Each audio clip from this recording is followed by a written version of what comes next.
Hello, this is GWhip, and welcome back to Let's Play Xenogears. Last time, we liberated the kingdom of Ave. Hooray! And now we can get back into Bloodovik here. They even changed the name of the square, though all the mini-games are gone from there because, well, the festival's over and all that. But there is one thing I would like to show off in the town here. If you recall, there were the two little thieves that we gave 1,000 gold to for no good reason. And if you did that way earlier in the game when we first came here, well, they're not thieves anymore. But yeah, they got their own little store going on here with our startup capital that we gave them. And yeah, they can pay you back a little bit too. Oh, sure. I'm not sure what the requirement is for getting more of your loan back, but they pay back a little bit of it at least. I'm not going to fret over 1,000 gold, but okay, I guess that's all he's going to be able to pay back right now. But more importantly, this guy sells hob steaks for a pretty good price there. What you could do is buy them here and go over to Kislev to make a profit, but you can only buy one at a time, and it takes the downtime or the commute time to Kislev totally outweighs what you would get out of it. But yeah, if you just wait around long enough, you'll keep on lowering the price down to 60 a little bit. But yeah, it's totally not worth it. It just takes way too much time to get to Kislev and back here. Not to mention, yeah, like I said, buying only one at a time. But yeah, that's just a little thing you can do there. Nice little detail.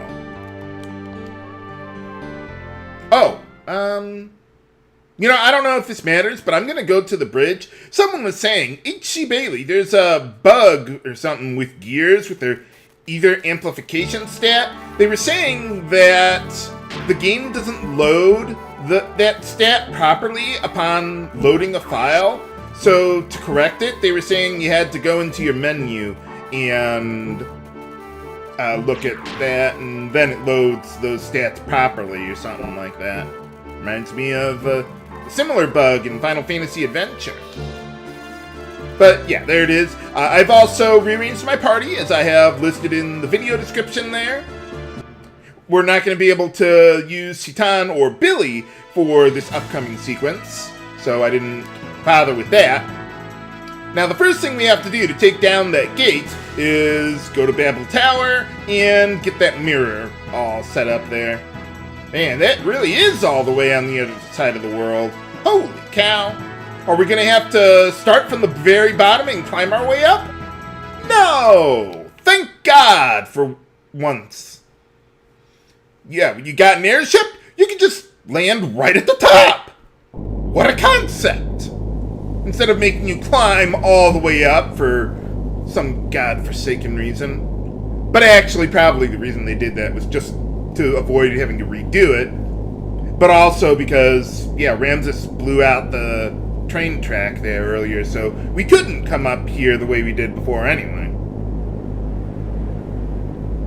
But alright, easy enough. This group is the group you're going to have to take here. That you can't switch around your party members. And if you recall, last time I came here, yeah, we fiddled around with the little mirror there, but we didn't know what it would do at the time. But now we do.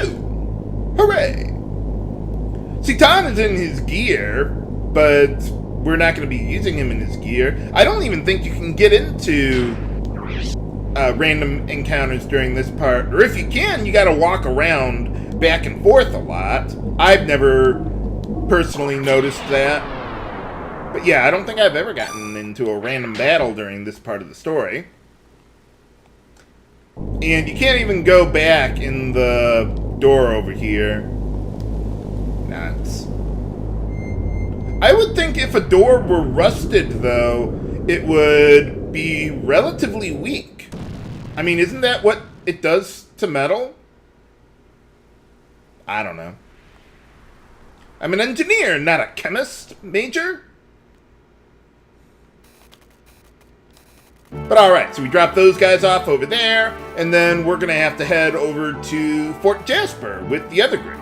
And I am not going to be bringing Choo-Choo along. I want to bring Maria, primarily because Rico and Choo-Choo are pretty slow. Although you could give Choo-Choo, like, what was it? Like speed rings or whatever. But even then, Maria just has the really good upgrades to deal the damage that I want.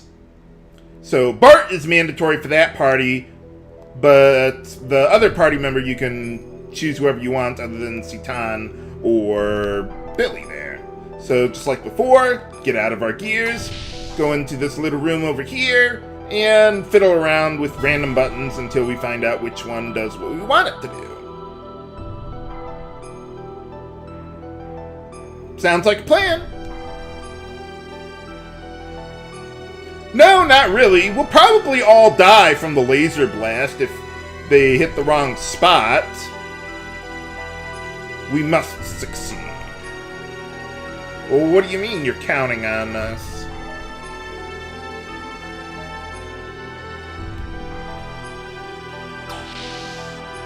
Besides, no one even knows we're here.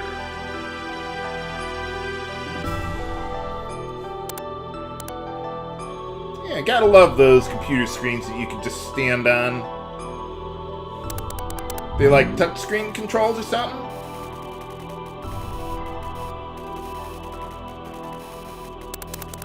I'm reminded of an episode of Batman the Animated Series. They had a scene where Batman was typing on a keyboard, except they forgot to put a keyboard where he was typing. I mean, usually they do that correctly, but they just forgot. He was just tapping on a blank panel or whatever. What the? Where did you guys come from? Well, I remember that one gear from before. Nuts. Well, it's not that mobile.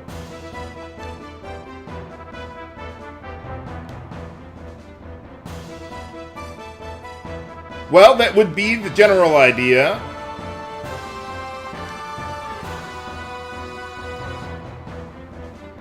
Yeah, I don't think you have a say in the matter, Dominia. For boss time! So let's see. Blade Gash is a little stronger than the last time, I think, but nothing too extraordinary. I'm more concerned about the other one, Marine Basher there. That one has a little more HP. It's weak to fire, by the way. Blade Gash has no elemental weakness, but I'm not going to worry about that. We'll just go with the good old-fashioned air rods, and hopefully, if that magic amplification stat glitch got fixed, we should be good. Alright, not bad, not bad. Usually that does kill them, though. I am a little surprised that it dealt that relatively little damage, but they don't have too much HP. Yeah, that is rather odd. Can I get a turn? Can I play the game, you know? Okay, let's try that one again. See if maybe we can get that to work a little better.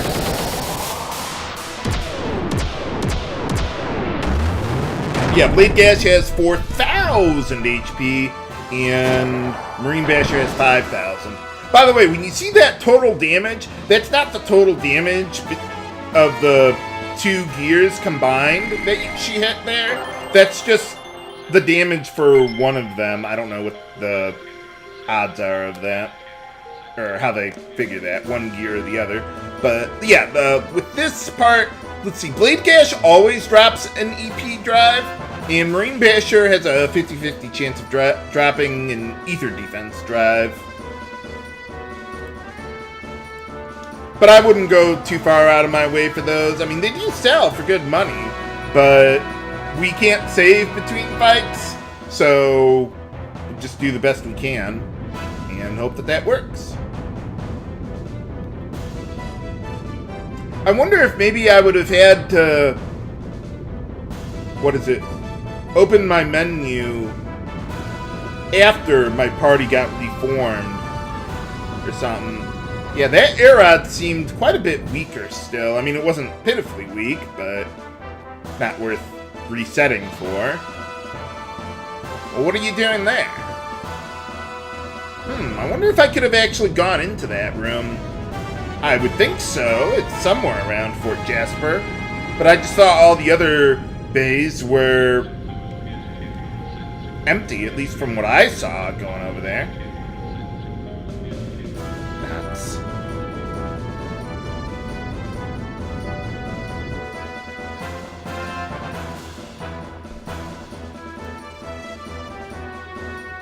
Yeah, I guess just like us, they decided to split up into 2 groups. Well, both of these 2 are new, I believe. Well, we kicked your ass once before, we can do it again. Then why don't you just leave and don't get in our way? How hard could they possibly be? Whoa, holy cow! That is a lot of, I almost said push-ups, but no, pull-ups there. I think your arms would be ready to fall off at that rate. So, are you guys gonna attack or just sit there staring at us?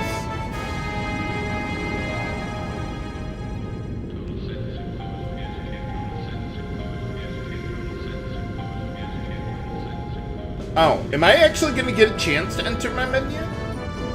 I don't think we do. There is the save point over there, but I thought that was just because it was there when we came here earlier in the game. Or, well, yesterday. That would be earlier. I was thinking like Babel Tower, which was a little while ago. Yeah, I like how they handle this part of the game with trying to get into Solaris and take them down. It's a very systematic approach.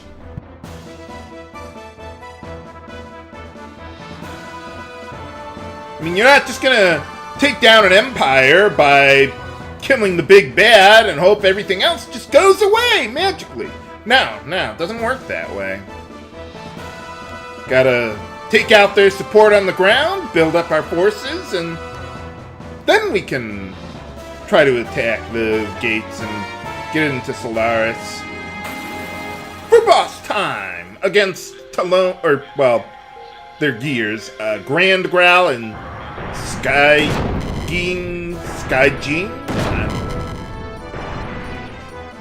Yeah, part of the reason why I wanted to bring Seibzehn around is because she can hit, or she can take a lot of hits from these 2 with all of her HP, and I didn't have to spend any money on upgrades there. Same thing with Andvari, too.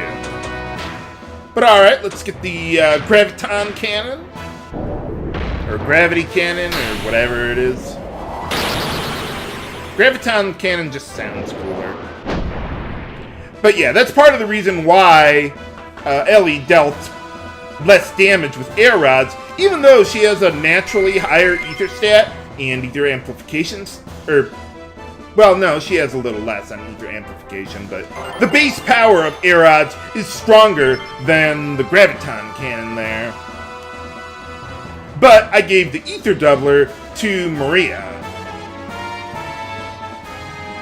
because to make up for that, and, well, as you could see when we were fighting them, or the others, yeah, air rods was nearly good enough to take them down anyway.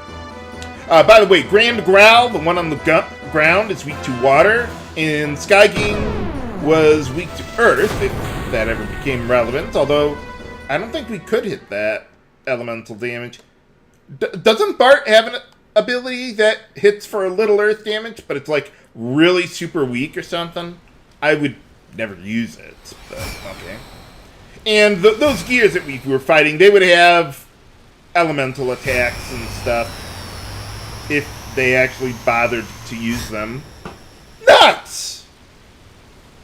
I'm surprised you were that close, though, Billy.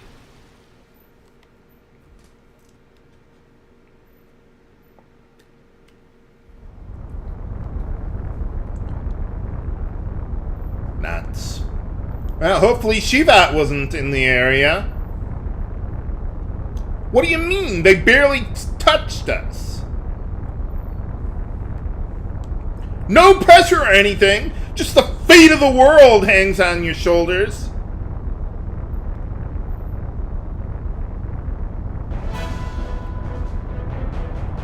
Hey, all right. Oh. Nuts? How are you still here? Or did you just leave, refuel, and come back? For boss time! Which, yeah, that's basically what they did. So, I think these fights are identical to the first time, but maybe they'll use some different stuff that's remotely useful. You know, since I know I'm not going to kill them anyway, let's cancel that out there. So she used water sword there, cancel it out with fire. At least, no? Oh, maybe I had to use the lightning one. Well, whatever it is, she's not going to live long enough to do anything with that, or not much, anyway. But yeah, one air rod should be able to finish them off. I just needed to get a little bit of their HP down there. Whoa! Then finish them off with the coup de grace. Not a whole lot of room for firing those things. Hopefully the shockwave doesn't hurt us. But alright, well, we got one of them out of there. And this is why we have the death blowers with us. Just in case things go south there. Not bad, not bad. But yeah, I think these two are a little easier than the others there. But yeah, that does seem odd. I thought it was water and fire are opposites, and thunder and earth are opposites for canceling that magic sword ability or whatever it is.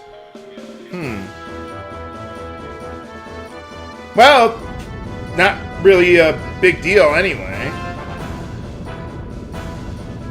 So, I mean, maybe water and thunder are opposites, but fire and earth couldn't be opposites. That doesn't make sense either. Well, whatever it is. It's barely relevant.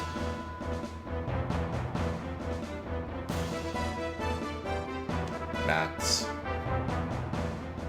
Couldn't we go back to refuel? For boss time! But yeah, I mean, they get to go back and refuel. Why can't we do that too? But yeah, we get a little bit of a boss gauntlet between them. Okay, they do have elemental attacks that they'll actually use. Yeah, I like the wings you got there, Bart. Oh, there's your fire, I think. Yeah, these guys also have a bit more HP, too. Let's see. Yeah, Grand Growl has 6,000 HP, while Skygreen has 5,000. But alright, got it. Easy enough.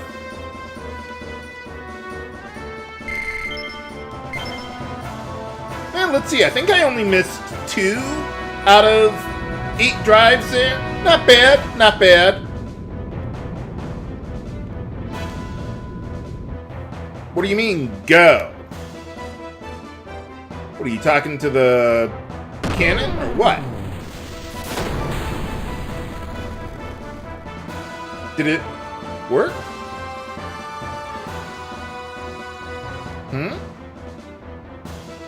What taste? I have no idea what they're doing, or what they were talking about. But, okay.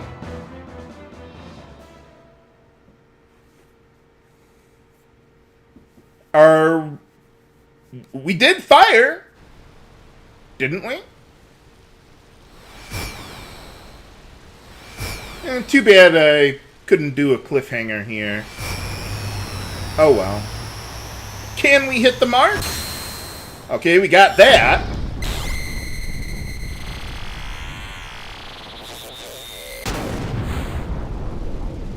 Did it work?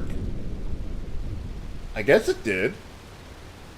Not sure if how well the angle would work on that, but well, I'll just tell you, it did work. Hooray!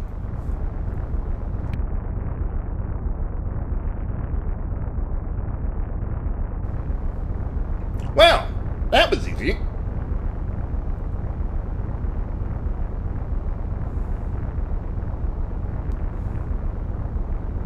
Ha. Well, the damage is done. You guys just gonna stick around for revenge?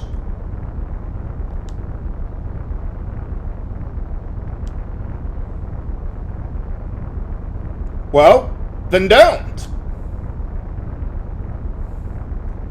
I don't think you really have any motives other than a paycheck. But, okay.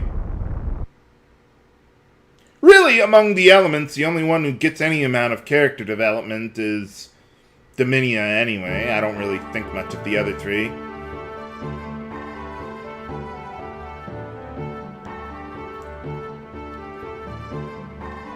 Yeah, where is it? Well, we could probably take down, what, 75% of their gate power if we do that? Well, that could be anywhere. I mean, we got these 2 points, but where would the third one be? Well, we can take a look.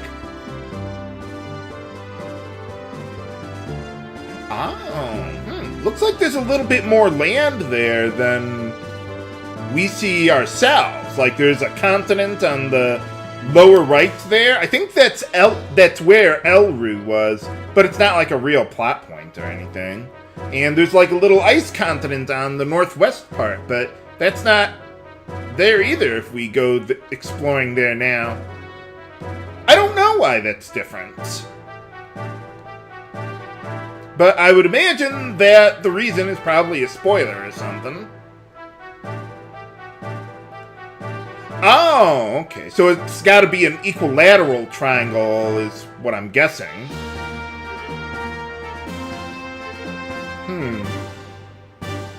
Well, whatever that ice island, continent, whatever it is, well, it's not there. Because, well, the continent isn't there.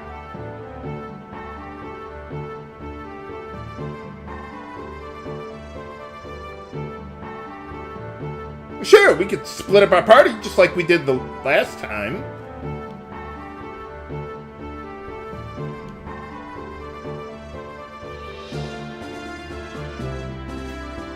What, they weren't serious this time?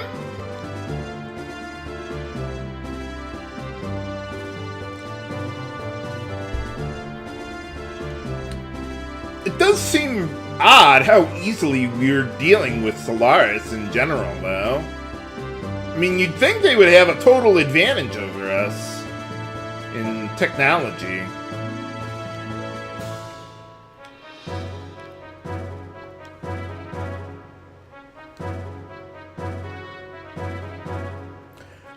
So if you haven't been down here before, what do you do in your military if you're not handling business down below on the land or something?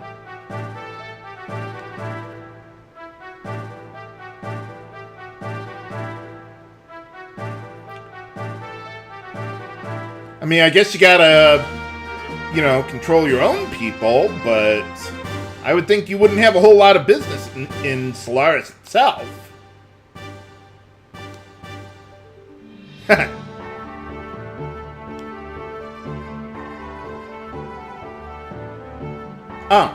So what does that mean?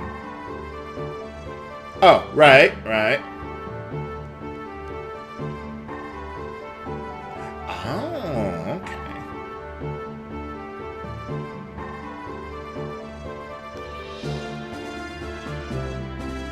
What jungles? This is Xenogears. You're in the wrong JRPG.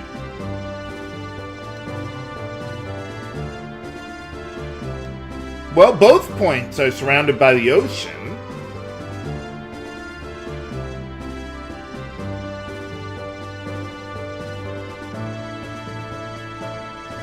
Oh, okay, well, we can take a look at that.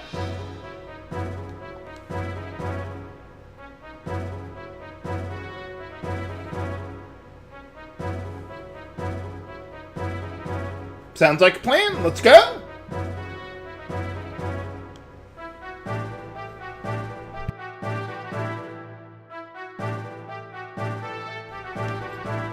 Well, maybe it's not over the ocean.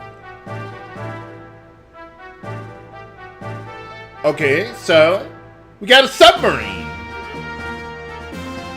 How deep could it possibly be? Yeah, that would be easy enough.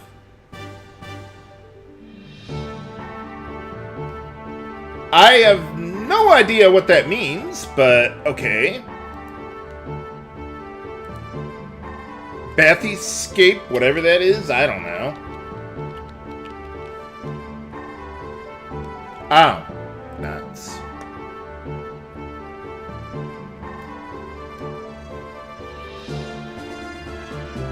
Okay, just looked it up. A bathyscape, however you want to pronounce it.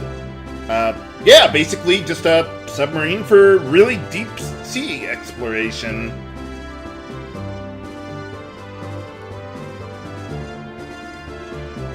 What do you mean?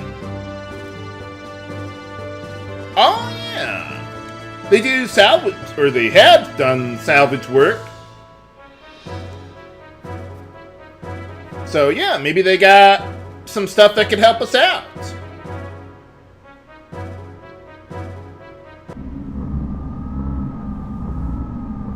More brain guys. Probably just talking nonsense that isn't particularly relevant to us. Well, he wasn't even there.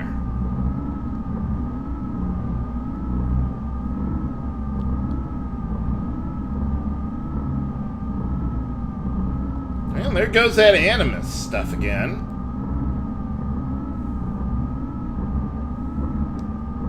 What proper type?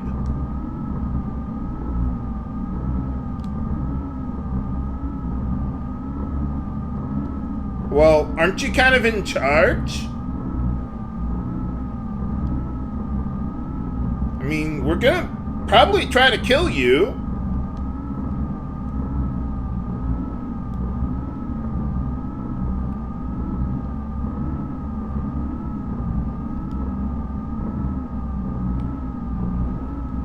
Oh. What do you mean by that?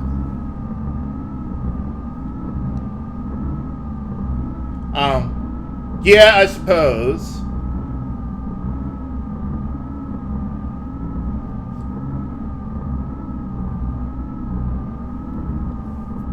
What data?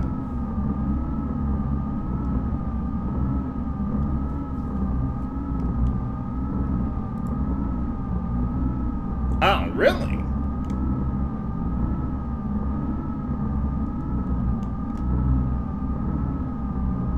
Well, you're kind of stuck in a floaty orb thing all the time.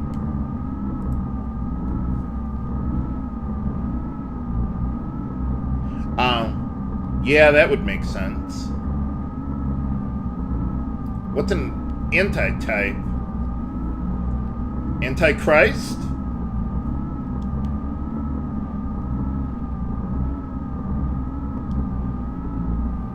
Oh, I saw that name earlier for some reason, even though it wasn't relevant at the time.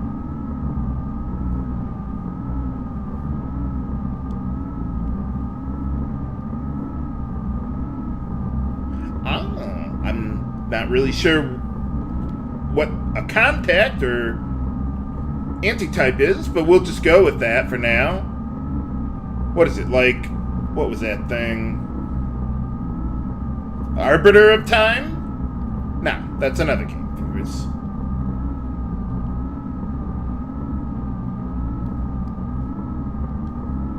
Well, the brain guys didn't seem to care about the nanomachines anyway.